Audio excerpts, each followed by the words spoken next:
Hello, fourth graders. Today we're going to do another three-column note summary lesson with another part of our pirate book. So the first thing we're going to want to do is we want to think again about what a summary is. And I just want to remind you that the summary tells us what we read was about. So the first thing we want to do is look at our passage, and I've recorded part of the pirate book from Epic for us to read together, and then we'll fill out the three-column notes for the summary like we did last time, and then I'll have you guys fill in the item, the verb, and the thought. So let's get started. Here is our video. Okay, so what I want us to do now is to open the link for the three-column notes, and you can find that here in the Google Doc just below this video that we watched. It's right here. And next to that, we have a word bank with summary verbs in it so that we can make sure we use one of these verbs in our three-column notes. So let's get started. Title of our passage. I'll put my name. I'll have today's date. And then the title of the book is Pirates. Whoops. And the topic for this section is life on board.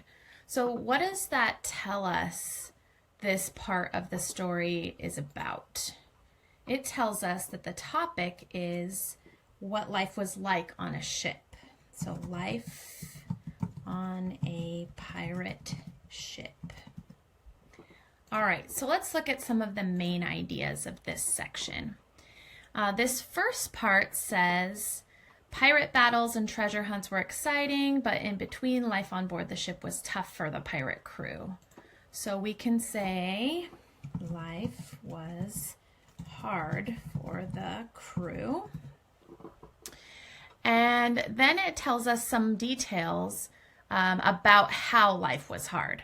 So let's go back and look at what some of those details are. So it says pirates had to do chores to keep the ship in good shape.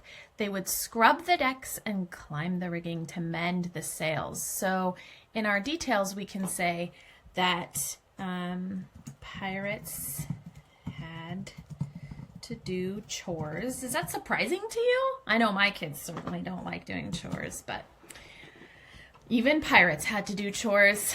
And then the next paragraph says, the ships were crowded and only the captains had cabins.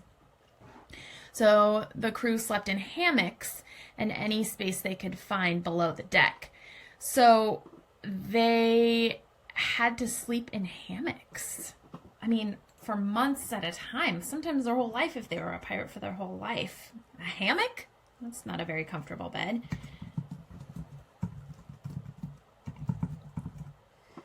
It said only the captains had cabins, which is like a bedroom on the ship. Pirates stayed at sea for a long time, so they needed lots of food. Sometimes they would keep live chickens on board for eggs and fresh meat. And then, so that is talking about how they had food on the ship. So they even had to care for live animals on the ship. And there's one more detail down here in this this bubble here. Rats managed to get on board and would eat the pirates' food and sometimes bring diseases. So they had to deal with rats on the ship. So we should add that as one more detail.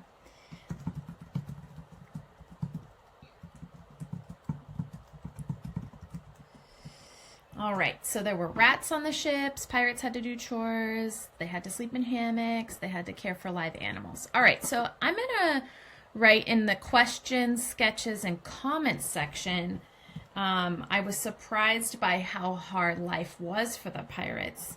I thought, oops, all caps, I thought pirates were lazy. In the movies, it seems like the pirates are always sleeping all day and they just have a very lazy lifestyle. So I was kind of surprised that they had to work so hard. And then I was also surprised that they had to care for animals. Animals on a ship sounds messy. Think about animals sleep in hay. They don't use a bathroom, so how does that work? Somebody has to clean up after them. They also have to be fed. Man, animals on a ship, that sounds like a lot of work. Okay, so we have some main ideas. We have some details about how the life was hard for the crew. And then I wrote my questions, and you can fill in your own questions or sketch if you're using Seesaw. Okay, so this last section is going to be up to you.